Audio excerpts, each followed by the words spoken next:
All right. Thanks for joining us tonight. Got more people in here. God, it's bright light.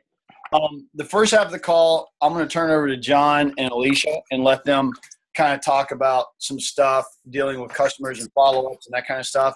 And then I've got something that I'm going to give you guys at the end. So with that, I will turn it over to John Monroe and Alicia Midget. Go ahead, John. Whoever wants to start, you or Alicia. John can start. I need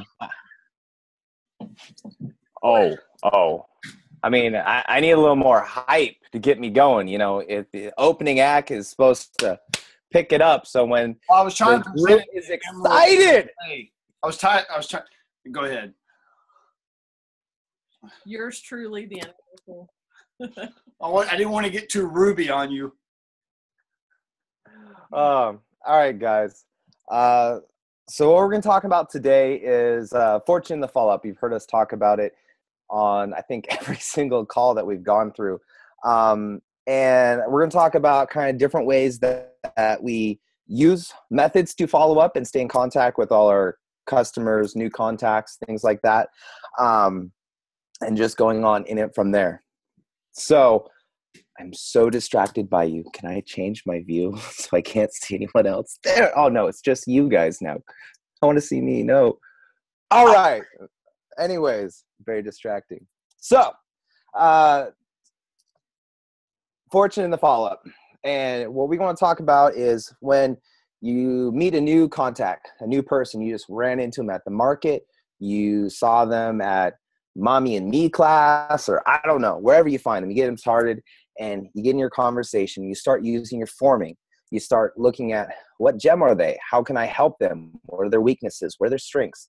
And however that conversation follows up or turns into, you want to have a follow-up, right? So, hey, I'm going to talk to you about X, Y, or Z on Thursday at 7. Does that sound like a good time to you? So you got that next step into the process as you're going forward. And from there, next Thursday at 7 o'clock, hey, how are you doing? From there, you do a little recap of what you talked about previously from there.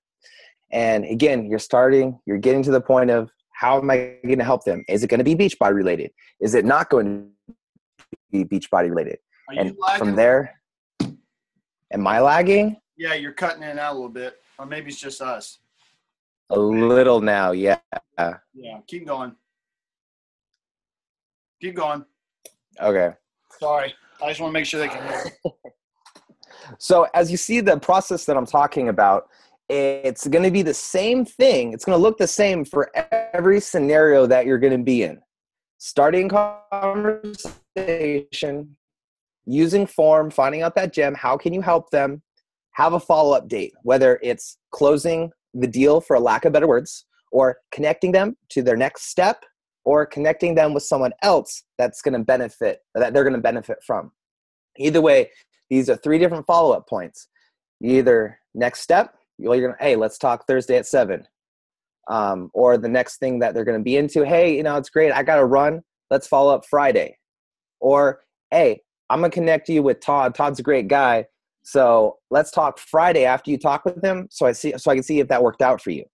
Either way, no matter what we're doing, Fortune is the follow-up. You're building interest in them and showing them that you care about who they are.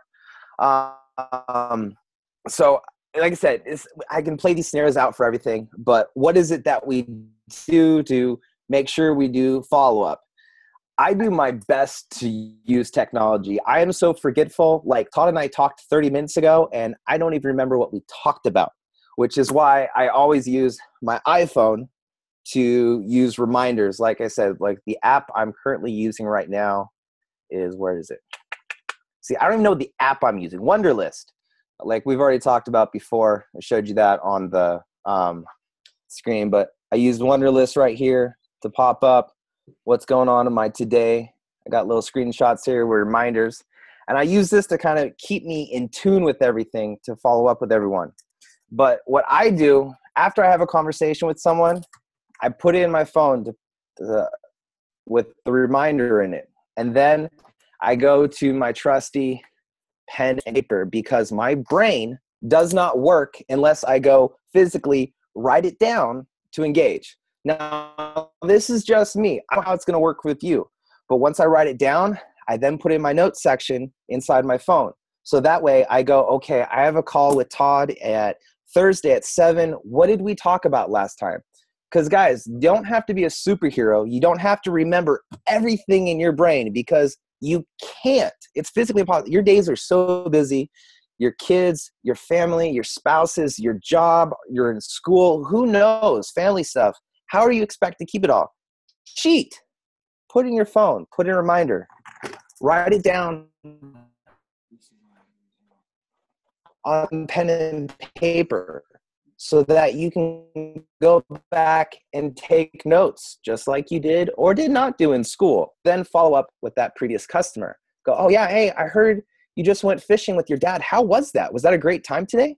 You know, little things that show you care, that you want to know, but it's so hard you can't. Write them down, store them electronically if you need to. That way you have that next time to set up to follow up with them. And this is kind of just one of the things I do to follow up. I know Alicia does it a little differently, a little more emerald. Are you guys, This is my segue in. let me ask you guys this. Are y'all seeing the lag or is it just us? Okay. Are we lagging?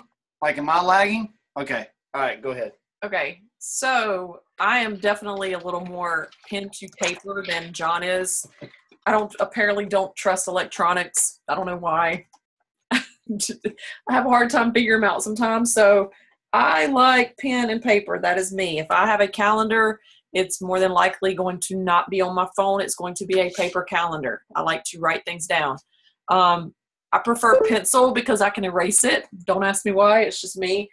Here lately, I've actually been, because we've had so many like new emails and we've got this Money May challenge people in our group, and I've been keeping up with them. So I basically have just printed out the contact list from Beachbody and written their names on them, and then just gone through and just written notes beside them when I'm following up, because I have just these people that I want to keep separate than everybody else, because these people are ones I need to check on a little more often than maybe my other customers. Sure, it looks like.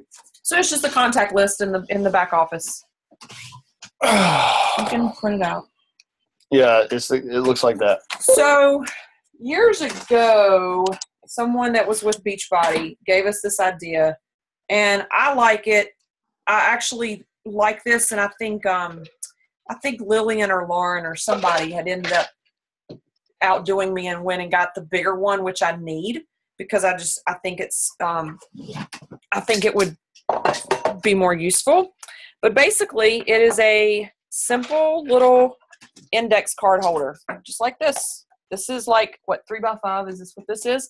I don't recommend a 3x5. I recommend you go bigger and maybe get the, what is it, the next size, maybe. Whatever the next size is, just get it bigger. Sorry. And get some colored index cards. They come in all colors. There's pink, there's blue, there's green. I have a ton of different colors. And I bought these handy little tabs, and I have written on top of it, and put them, staggered them January through December. Easy as that. And then on another set, I have put 1 through 31. Aha, see how easy that is? This is me. This is not everybody. So basically, I have a sheet of paper or an index card that I'm going to write someone's contact information on. So for example, this is one from a while back. This girl's name is Wendy. I actually went to high school with her. She actually ended up buying Shakeology from me. And I've got the date. I might put to the side like how I met her in the grocery store, went to high school with. If I already know that person, obviously I don't need to write who they are. I can look at their name and go, oh, I know who that is. Just some notes about that person. And then I put the date, and then basically this is where my conversation is going to start, or this is where I'm writing this going to start. So you could put things like, met in the grocery store, interested in Shakeology, sending her a sample. The next day, mailed out the sample, and then if I told her you're going to get this in 3 or 5 days, I'm going to follow up with you next Monday, then I'm going to go to Monday's date and I'm going to put that card behind whatever the date is for next Monday. Let's say it's the 3rd. So I'm going to put it in the 3rd of that date. So when the 3rd comes around, I'm going to pull out my cards from the 3rd and I'm going to go through and I've got my reminder to follow up with Wendy on how her Shakeology sample was. And I'm going to write that down. So basically the index card just keeps moving. As you set the follow-up, you move it to the next date in the book. Yes. As you set the follow-up, you're moving it behind the next date in the book. Now, say, I wouldn't recommend doing January 1 through 31, February 1 through 31, March 1 through 31. I didn't do that. I would basically just have the one set of cards 1 through 31, and I would just keep moving that with the month. So, for example, we're at the end of May, and say I'm following up with somebody in June. Well, obviously, I don't have my 1 through 31 in June, so I'm putting a date on that card. 6/10 is the date. So when I get ready to do my June index cards, I'm lining these up for June. So that's just my way of doing things. That's the way I like to do it. If there's somebody 2 months from now that is just like, you know what, I'm not interested, I'm not going to have the money till June, or not going to have the money till July, then they go behind the July category. So that's just an easy, cheap, simple way you can get Office Max, you can get Office Depot, probably spend less than $20 and just become a little more organized with things instead of having sticky notes or, a composition book or pen and paper, and just get a little more organized. I would definitely recommend something bigger than this, though, because it's nice to have something bigger. Do you want to talk about Zendesk at all? Yeah, we talked about Zendesk before. I like Zendesk because I actually can keep up with a lot of stuff through Zendesk because I can go through I'm not sure how it's not unassigned, but it's like my pending emails. So that's probably the only thing I use electronically. And say if I haven't heard back from somebody, or say they sent me an email and I responded, and I'm waiting for a response, I mark it as pending. But if I haven't heard back from them, then I can go through and read all those follow-up emails, jog my memory on who this is, and respond and say, hey, I haven't heard from you. You said you were going to sign up for a free account. I don't see that your account's there. Did you have any trouble doing it, or whatever it might be? Zendesk is basically a program that grabs any messages that comes in through Facebook messaging on our NC Fit Club page or any of our business emails. So it doesn't, and you can set it up to grab whatever emails you want, but anytime somebody goes to our website and contacts us, me, Alicia, and Sarah, who's our marketing girl, we all three get an email from Zendesk that says you have a new email. And when you reply to it in Zendesk, it comes back to them as if it came from your email. If it's a Facebook message that comes through NC Fit Club Facebook page, if we reply through Zendesk, it shows up in their Facebook messaging as if we went to Facebook. And so it shows up as NC Fit Club. As NC Fit Club. So it's coming from the source in which they contacted us. It's just, for us, it is so much easier to reply through Zendesk. And then if there's a certain email that is better suited for me to answer, Alicia sees it first, she can assign it to me, and I get an alert that says it's been assigned to me. Once you're done with it, you mark it as solved, and it's gone. And if you're waiting to hear back, you mark it as pending. And then is there any other ones? Or leave it open. There's different things, and that way it keeps everything very organized. We used to have a really bad problem of people falling through the cracks that would message us. And since we started using Zendesk with our social media, it's been amazing as far as making sure that everybody that messages us gets a hold of us. I wish it grabbed stuff from YouTube, like comments on the YouTube channel, but it doesn't, because that's something that you do that separately. Yeah, but it's something that I'm not very organized at keeping up with, which, but the Facebook messaging and all that kind of stuff is usually our turnaround time has been way better, and it's helped us close a lot of deals. Especially with our email marketing and all that kind of stuff. Because when we send out email marketing to our list, anybody that replies, it goes through Zendesk, so we always see it. Anything else that you want to add? No, I really, I feel like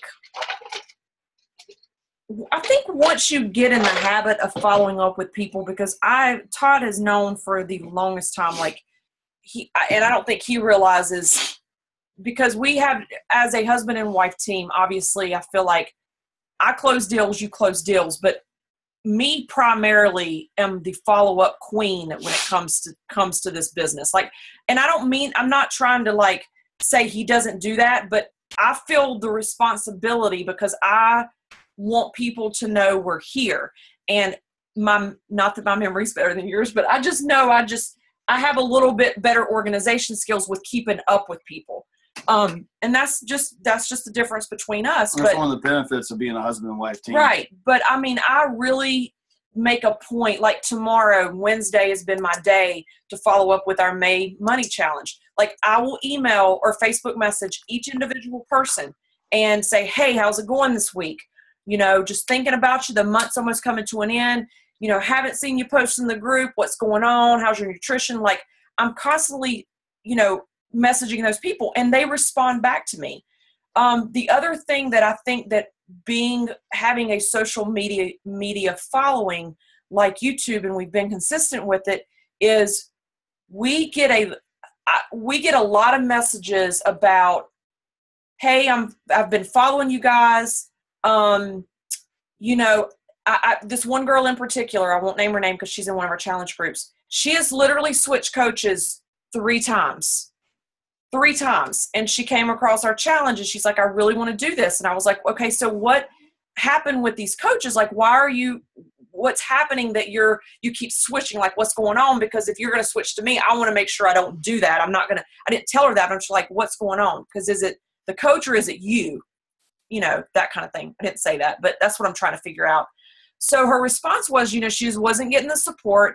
She would ask questions and she wasn't getting answers. So I made a point to like star this person. And I said, you know what, for the next 30 days, just be in our group and just give me 30 days. And if you don't feel like you got the support and you want to go back to your old coach, then great. But if not, you know, I'd like for you to stick around. And I mean, I've made a point to go above and beyond to make her feel like she's got the support from us that she needs. Just a real quick story. Over the weekend when we were in Toronto, this girl came up to me and she goes, hey, Alicia. And she literally came behind the little booth and she goes, I just want you to know I follow you and your husband on social media and I follow you guys on YouTube, and I won't name any names, but she said, I reached out to this one particular coach and we messaged back and forth, and she told me, I kind of got a rude message back from her. So then I ended up buying Max 30 in December from another coach who I will remain nameless. And I ended up buying it through her, but then I'm not on social media because I am a teacher in Canada, and it's just one of those things that I can't have a Facebook account. And I didn't buy Shakeology from her. And her comment to me was, how am I going to help you when you didn't buy Shakeology and you're not on social media? And she goes, so I would really like to switch over to you guys. And I said, well, great. I said, I tell you what, I said, we're at this event, and she really wanted to meet Todd. She didn't get a chance to meet Todd. And she took a picture with me, and she was just so excited to see, you know, just to meet one of us. And I said, I tell you what, go to our website. I said, hit the contact button. And I said, send me a message. Tell me, I said, your name's Cassandra. I will get that message. And I said, make sure that you say you met me in Toronto. And I said, we'll connect there and I'll tell you how to switch over to us. I said, not a problem. So I got her message. I believe it was Saturday. And with us getting back, Sunday being busy, my birthday being yesterday, I messaged her today and I was like, hey, sorry for the delay, but this was kind of the last crazy days. And she literally was upset because this coach, this well-known coach, was not going to give her the support she needed because she did not order Shakeology and she wasn't on social media.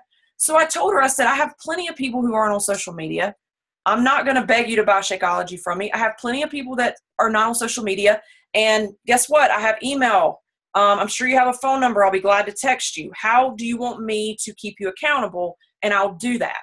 And she gave me her phone number, and we have literally been messaging each other back and forth because I want to know her goals. She's done 2 rounds of Max 30 and kind of is getting complacent with her results. She's probably ordering the 21-day fix from us very soon. So it's just like building this relationship. She trusts me. I obviously would love it if she was on social media, because that would make my job a heck of a lot easier, but it's okay. This person I'm going to treat a little differently. I'm going to text her. I'm going to reach out to her through email and not just put her in a big group of people and just follow up with her that way. So I think, we just need to find out from those customers or those people, how do you want me to keep you accountable? There was a coach on our team. I know that there was somebody that she was coaching, and every day this person wanted to text her a picture of her getting on her treadmill every morning. That was her way of letting this coach know, I'm getting ready to do my workout, and was up in the morning and would text her that picture every morning. So guess what? When that coach didn't get that text message, what is she doing? Hey, where are you? You better get your butt out of bed. Let's go get on that treadmill. So, I think it's great to have a group. I think it's great to get people involved, but I also think it's great to just ask your customers too, what's the best way for me to keep you accountable? Now, obviously you're not going to call that person every day. That's just probably not, the ideal scenario, but. And the bigger your business gets and the more customers and coaches you have, the more disciplined you're going to have to be on your follow-ups and your organization. Because if you're not, it's gonna fall to hell in a handbasket really quick. And then people are going to start thinking that you're ignoring them, and people, and that's kind of where we were for a while before we started finally getting organized. And I'll give most of the credit, and I'll give all the credit to her, because since she actually started getting involved in that part of the business, it's been way better, because I wasn't able to do it all. So those of you that aren't husband and wife teams or don't have spouses that are actively working the business with you, it's of vital importance that you're going to have to work extra hard, because you are a one-man or one-woman show. So just keep that in mind. Well, and especially once you become Emerald or higher and you start making Success Club and you're getting those customer leads, it can get a little overwhelming between four business centers, and it just, it's a lot to keep up with. But hopefully that helps you guys. I didn't mean to get off on a little tangent there. Yeah, I got a little more to add to you. You just reminded me a bunch of stuff. It's so funny. When Debbie got more involved, the follow-ups and contacts got so much better. Debbie and I are almost like Todd and Alicia. It's so funny, because she's the one that cares so much about, she didn't post in our group for 2 days one time. She's like, I feel so bad. I feel I'm so disconnected with everyone right now. I'm not doing what I'm supposed to be doing to be reaching out to you guys, to get you guys involved, to get you guys connected, and that little thing. And I think it's those little things that make the biggest difference. And she's the one that goes off and does all the follow-ups. She mainly does that versus me, unless it's a better fit the other way around. But I want to add that with my system, when I write stuff down, I do it on a daily basis. So whatever doesn't get done on Monday, I draw a line and I start writing it down on Tuesday. And those contacts that I have, I just make a separate section. Like, it looks like a cluster on my paper, but that's how it works in my head. And then I put it electronically everywhere else. Now, I kind of want to say, I forgot, Debbie, my wife, she does it all electronically. So she's really good. Anytime we get a new customer from a lead program, texting. We text everyone, because she is literally I don't know exactly what her closing rate is, but it's in the 90s right now of getting their information, getting them connected. Whether they got a program or they stayed through it, that's a different story. But reaching out and connecting with all the leads, it's close to 100%. And right now she has someone that hasn't contacted her in 3 weeks, and she's like, I'm going to get them. They're not going to mess up my numbers here. But she does something very similar on her follow-ups to Alicia, but it's electronically. So she'll do an Excel spreadsheet, and it almost looks like the contact follow-up in the Beachbody office, where she'll have their name, their date, their information, what program, what month were they given to us a lead, and then she uses the Excel boxes going across as first follow-up, second follow-up, third follow-up, and she just keeps going across to know, where am I in the follow-up? What have we talked about previously? And what she does is she has the running dates in this thing. So what is today? I don't even know what today is. May 26th. So it'll be May 26th, and she'll have like 3 customers she's following up with, all their information, wherever they're at on their follow-up, 1, 10, 20, 300, who knows. And then from there, she'll schedule them whenever I'm going to follow you up. She'll make a new date and start filling that date down the end. Kind of similar to what Alicia does with moving the numbers, but it's all electronically in Excel or spreadsheet on Google Apps or numbers on Apple, however you want to go doing it. And what I want to follow up with, any method you guys choose, however you choose to do it, treat your business like a business. A Fortune 500 company doesn't go, well, I think I talked to Bob in accounting yesterday. I forgot. And is it China or Russia we're supposed to call? I don't remember. It doesn't happen that way. Okay. You want to be successful. You want to be treating your business like a business. You want to take those little steps for personal care to make sure you don't miss a step.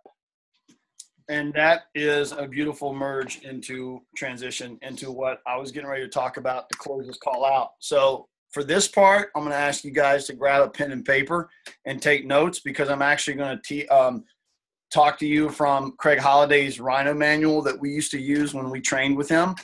And if it was good enough for us then, it should be good enough now. And it was actually really good stuff that we're probably going to be using for several weeks to come. But everything that we've been talking about so far deals with self-discipline. And self-discipline is definitely the key to success. It's being disciplined to do the follow-up. It's being disciplined to stay organized. It's being disciplined to come up with a system that works. So what I'm getting ready to run through with you guys is solely about self-discipline. Number one, people who are self-disciplined have a strong sense of purpose. So if you want to write that down, go for it. They have a strong sense of purpose. Self-disciplined achievers have a strong sense of purpose. These achievers know what their purpose in life is and will do everything to reach their goals. And the example would be, make 3 wishes for your life, and whichever wish you want the most is your purpose in life. Now, you don't have to do that right now because that's a pretty big question to ponder. But like tonight, tomorrow, I would write down, if you had 3 wishes in your life that you could make happen, what would they be? And whichever one is your top list is going to be the one that's going to serve as your purpose in life. Number 2, self-disciplined achievers have a mentor or someone they want to emulate. Anthony Robbins says that one of the great success strategies is to model what works. So my advice to you guys, especially if you're in that, if it starts with Diamond Group, is look at somebody who's in this business and is successful and model what works. Between these calls, whether it's us or John or the numerous amazing coaches in that starts with Diamond Group, you have a plethora, which is one of my favorite words. You have a plethora of people to choose from that you can emulate. You know what you want your business to look like. You know people that have a business that's similar to yours, and you know what it is that you want to emulate. So if you know somebody that's doing that, emulate them, talk to them, pick their brain, learn from them. I'll use a great example in football. Every time I watch, I'm an NFL junkie. Every time I watch the NFL Network and they run these special shows like the rookie shows and all this other stuff, every single rookie that comes in the NFL, if they're whatever position they're in, they go to the veterans and they ask a crap load of questions so that they can learn, so that they can become what these, like a wide receiver, rookie wide receiver, always goes to the veteran wide receivers and says, teach me everything you know. I want to be successful. I want to have a long career in this business. And a long career in the NFL is 5 to 7 years. The average career is 3. So they want to make it past 3 years. They go to the veterans and they try to learn. They try to pick their brains. Same thing with this business. Same thing with any business. I'm trying to play tennis. I have a tennis pro. I sit there and let him run my ass ragged for an hour and 15 minutes as many times as I can. And he drills me. And this is what he told me the other day. We've been working on my forehand for the last 4 lessons. And he said it takes 1,000 balls to get the timing, the momentum, and the swing right. And he was like today, he was like, you've probably hit maybe 800 balls. He's like, we still got 200 more to go. Or if we start working on my backhand, he'll say, you've hit 100 balls. You still got 900 to go. It's the same thing with this business. It's going to take 1,000 exposures or maybe even more before you get this right. So always just continue to ask questions, find what works and emulate it. Here, let me add real fast to like contacting people you want to emulate, things like that. Todd got me connected with Craig Holiday, I think in the first 6 months that I started, because he was on West Coast out in Bakersfield with Mike Ryan. And he got me connected to go out there, and I got connected with Mike Ryan and Judd Welty, who are some pretty big names in our business. And because those, like, I'm good friends with Judd now, and he has no reason to help me for any point of view because we're not connected with Judd in any sense. But I call him up, hey, I got a question with this. How's this going? How are you doing? And, you know, build the relationships. If there's someone that you want to connect with, ask them. Because they're just like Todd. They're just like me. They're just like you. Connect, build relationships, and network. Don't be afraid of it. Self-disciplined achievers visualize. They have seen their goal fulfilled. They know what it feels like, and they've seen it before. It's like deja vu. You've got to visualize what you want this business to be like. It means that you've got to visualize you're setting these goals of hitting 5-star diamond or hitting 10-star diamond. It's no different. I say this all the time, but it is no different than whatever you guys did for fitness programs. Like Chad right now is having this conversation with all the guys in there about what he wants. That's why I asked Chad the other day when he was talking about gaining muscle. I was like, who do you want to look like? Because telling me you want to gain muscle doesn't tell me anything. Do you want to look like Body Beast or do you want to look like Sean? Do you want to look like Van Damme or do you want to look like Arnold Schwarzenegger? Muscles means a lot of different things to a lot of different people. So you got to get really specific and you got to visualize what you want to get out of a program.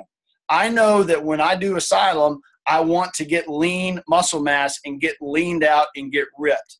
I don't do Body Beast because Body Beast, I don't like to bulk. That's not my thing. So you've got to visualize in your business what your business looks like so that it motivates you to stay self-disciplined to the boring, monotonous stuff that we're talking about tonight and every week. Look, I've said this before. This business is not glamorous. You're never going to see a reality show called How to Be a Beachbody Coach where you got a camera crew following you around because it's not sexy.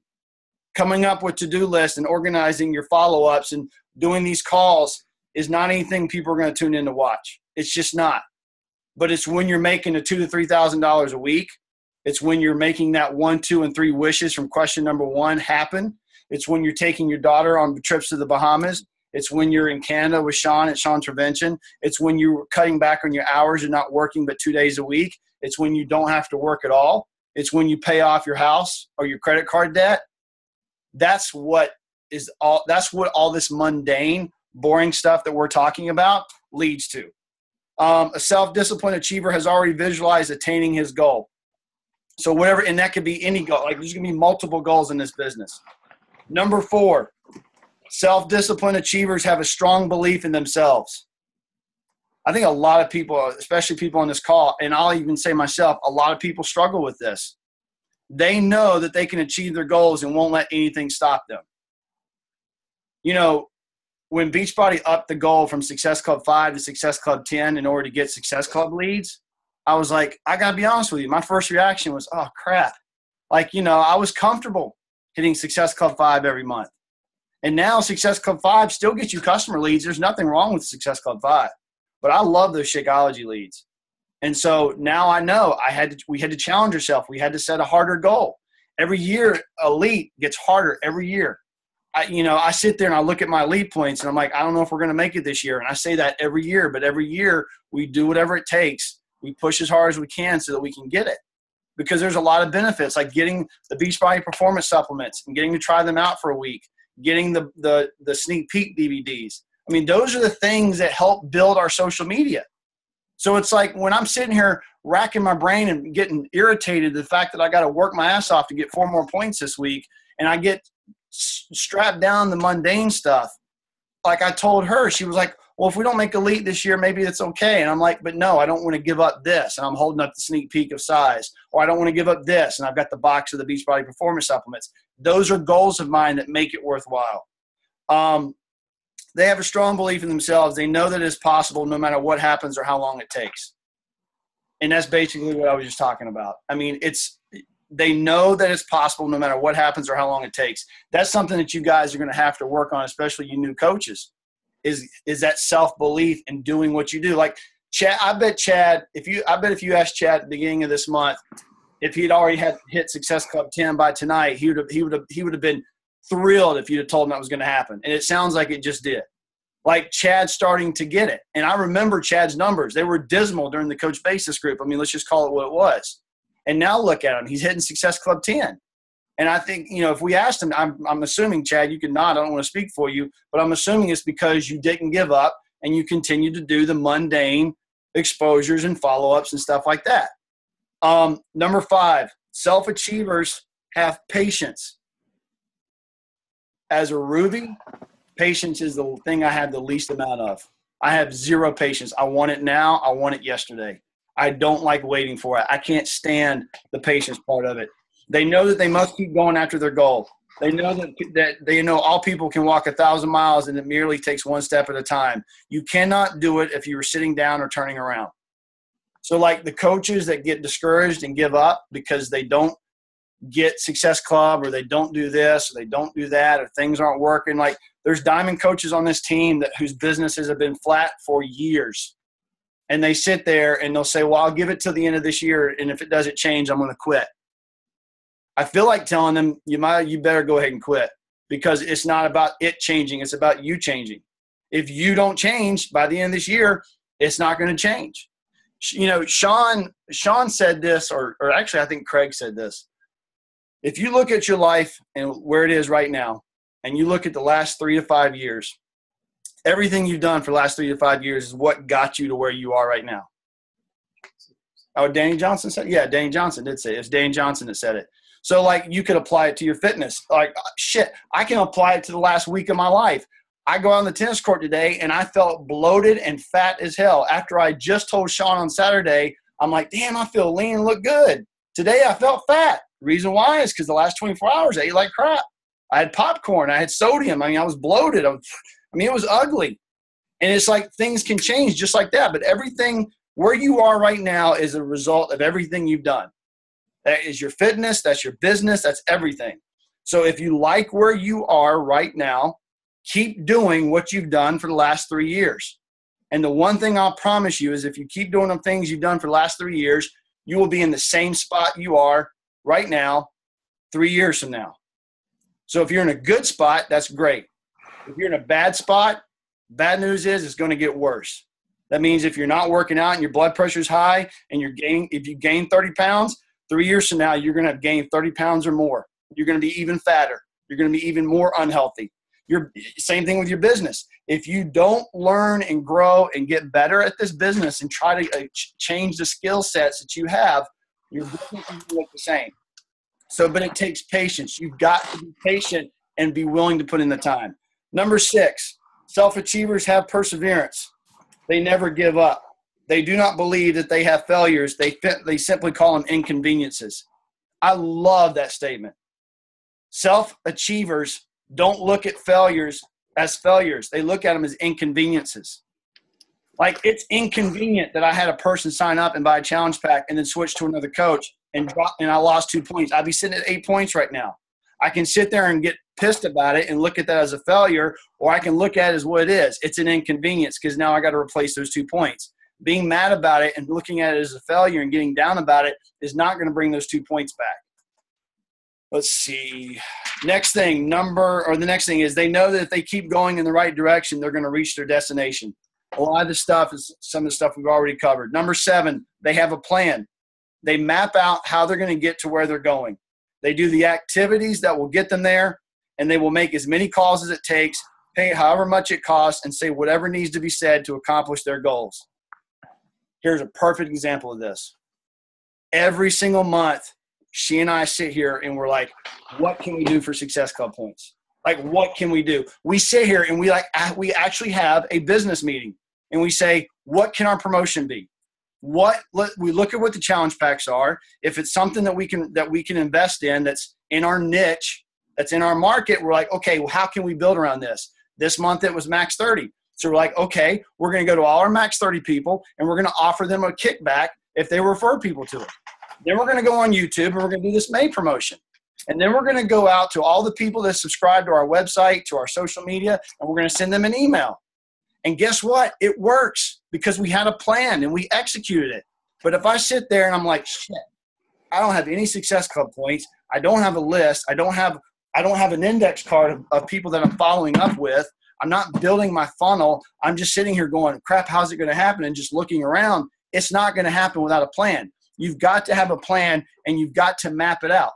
And then like we've already started mapping out size. So like June.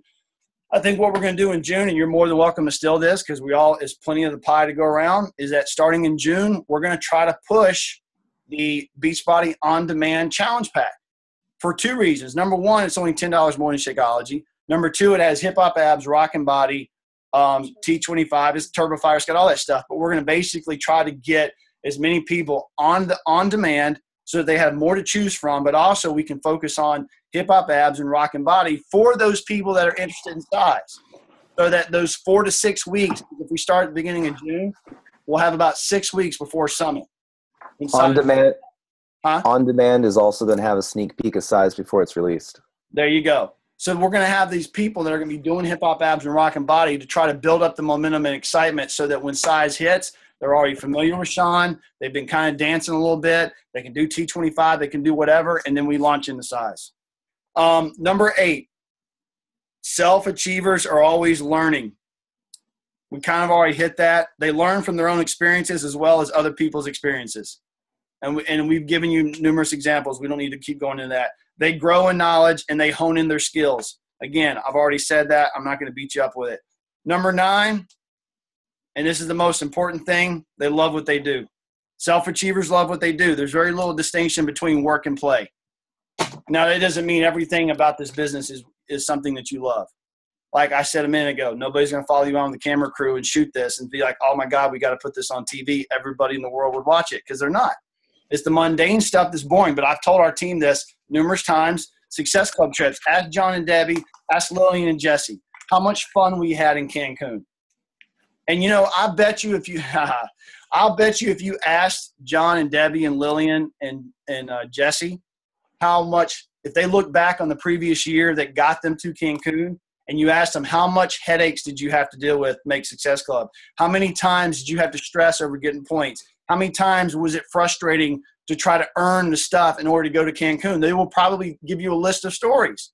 But I can promise you that when they were in Cancun and John and I were sitting there playing tennis with Sean, which he never expected to happen, I bet at that very moment when he's sitting there just chilling with Sean, drinking a beer, playing tennis, that none of the shit he went through last year came into his mind, or that he worried about any of that stuff, because the reward is always worth it. The actual reward is actually putting in the work. That's just, like Craig used to always say this. When you go to Summit and you make it on stage, whether you're an elite coach or a star diamond coach or a 15-star diamond coach, he always reminded us of this. When you get up on stage and your name is in lights and they call your name out and there's 30,000 people cheering for you as you walk across the stage, everybody thinks that that's the moment you've arrived. Like when you get on stage and you get your name on the board, it's like, okay, that's the moment you arrived. But it's not. The moment you arrived was 6-8 months ago when you put in the work to get you on stage. You arrived a long time ago. That's just the climax of the situation. That's just the result of the hard work, because you still got to keep going from there. So we wanted to finish with some action activities, and that's why I wanted to go through that list. And I would hope that you would write those things down and think about them and revisit them and use it and apply it. Thank you. Use it and apply it to the things that you heard John and Alicia talk about, because self-discipline is the hardest part of this business, because it affects your organization. It affects your time management. It affects your follow-up. It affects everything that you do, your social media, everything. It's all about self-discipline. And when you don't have it, you know it. Like when Debbie said that she feels bad after she hasn't posted in the group for a couple of days, I'm the same way. Like we filmed a workout Sunday that I still haven't gotten on YouTube, and it's bugging me. But I mean, that's the worst. That is the worst when you have a video pending. Especially when at the end of the video you say, we'll see you guys Tuesday, and it's going to be Tuesday by the time they see it. So anyway, that's it. Does anybody have any questions or anything that you want to ask before we wrap this up? Because we actually would try to be organized tonight so that we could actually keep this, less than an hour. But I just want to add the word consistent too, because obviously we've been consistent on YouTube. You are consistent on YouTube. If you are consistent with Facebook, people, I'm telling you, you don't know how many times people come up to us and are like, I follow you guys. I've been following you guys for however long. And people follow you on Facebook. Like, people are watching what you're doing. Whatever your social media niche is, Instagram, whatever it is, be consistent with that. Keep it up. No different than what Todd was just talking about. I think just consistency, obviously, with follow-ups and whatever is key too. And patience. I'm telling you right now, consistency and patience are the two most important things out of everything that we've talked about tonight, because Carrie Kravitz will tell you, she gets so frustrated. She's just like me. She gets very frustrated because she wants it and wants it now. I'm telling you guys, when it comes to social media, whether it's YouTube or Instagram or Facebook or whatever, my God, it takes patience and consistency. Without those two, you're dead in the water. Absolutely dead in the water, because you'll give up. We did not do overnight, that is for sure. Mm-mm. Yeah, guys, every time you have a social media aspect, again, YouTube, Instagram, whatever, imagine every time you get up there. So for me, it's YouTube. And you go, hey guys, Coach Sean here. I'm talking to you now. I'm talking to a new customer, a new contact, a new follower. These are new people. And it is a pain in the butt. But every new freaking follower I get, subscriber, I message them, hey, thanks for following me. I mean, it is copy and paste because it gets a lot. But that's a new person you came into contact. Oh, do you not do that, Todd? You need to do that. No, Yeah. I need to do that. That's right. But guys, That's a good idea. it is going to take time and discipline. My YouTube channel is not where I want it to be right now. I want to grow. I'm pissed that it's not where it's at. But it took me a long time. Took me 2 years to get to a point where my YouTube channel blew up and really started benefiting my business big time. But it's going to take time. You're going to look at your videos. You're going to see, I got four views today. And you know what? 3 months from now, I got 12. Hey, it's going up. Take those little victories and strides as you build that content. Yeah, and just on a side note from that, talking about YouTube and social media and growing this business, when you guys, over time, the things, it's almost like an investment in a mutual fund or something like that. It's like this business is like a mutual fund. It's not going to look like it's growing very fast at all. Like the first year or two, it just looks like you're not doing anything. It's just like, God, I'm putting $100 a month or $500 a month into this, and I'm not, like, it's not growing. But it's like this. It's like the penny a day they talk about in the compound effect. If you take, he tells this story, and I think they talk about it in the Slight Edge too, where they give two guys, they offer one guy a penny a day for the rest of his life, or one other guy $1 million all at once. And the guy with the penny a day ends up earning more money than the guy that was given all the money at once, because it's the compound effect. And it's like that in social media. And what happens, and we can talk about this in another video later on, is that when your YouTube channel does start to grow and you monetize it, which means you actually get paid for the ads. Like, we just got a $150 check for ads that we get for people who watched ads to get to our videos, and it paid us $150. And we finally got smart enough to realize that everybody in our challenge groups was drinking C4 because of us. And I'm like, shit, where's my cut of it? So I went to Sarah and I said, we got to figure out a way to sell this stuff out, this stuff that people are buying that's not Beachbody. So she went out there and she got us an Amazon affiliate, and now we have a page on our website called Things We Love, and it's set up to where they can buy it from Amazon on our NC Fit Club site. And it's not just the C4, it's the socks box, it's the 2XU compression shorts, it's the Adidas shorts, it's the Nike shorts, it's the shirts, it's everything. It's the push-up stands, anything and everything that we use, we have an affiliate link for on Amazon. Now we have an Amazon affiliate link, so now we can literally just post stuff on our website and they can buy it from us, and we get like 3 or 5% or something like that. And like, it takes time, but like, you'll get to a position to where you can start bringing in sources of income because of your social media. You will, especially the YouTube ad. I mean, getting your channel monetized Like it took, I mean, $150 is nothing. Like if Sean hasn't monetized his yet, which is mind blowing to me, because if he ever monetized his, he could make thousands of dollars a month just in ads from YouTube. So just think about, I mean, there's so many things that patience and consistency will bring you other than just an amazing Beachbody business. So just think about that kind of stuff. So anybody got any questions? Well, otherwise we'll wrap it up. Questions about the black box. Anything, Bueller? Going once?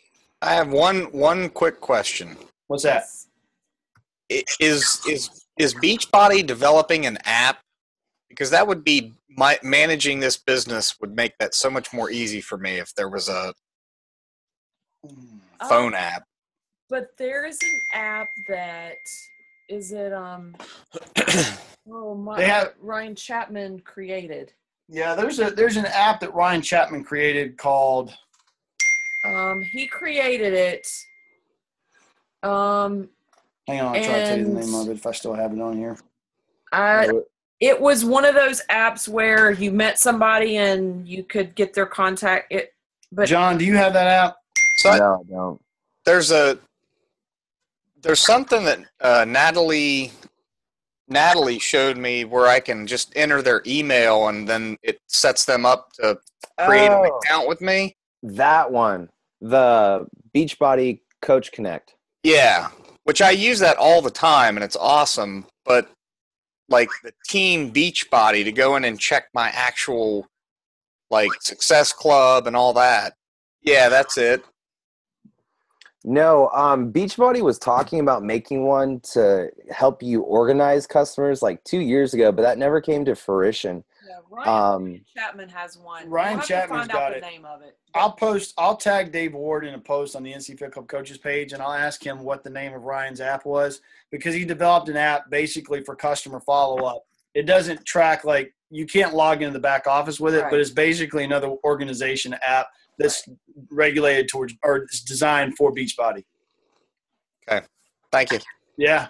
That might be a good idea to contact some CAB members and like, can we get a drop down organizational contact list thing going on inside the online office? I'd be honest with you, I think there's so many things that they just need to fix with the online office first. True that.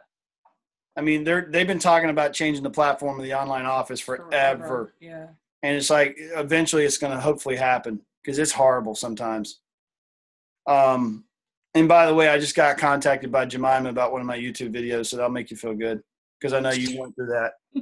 Well, at least she contacted you first and didn't get you freaking copyright infringement.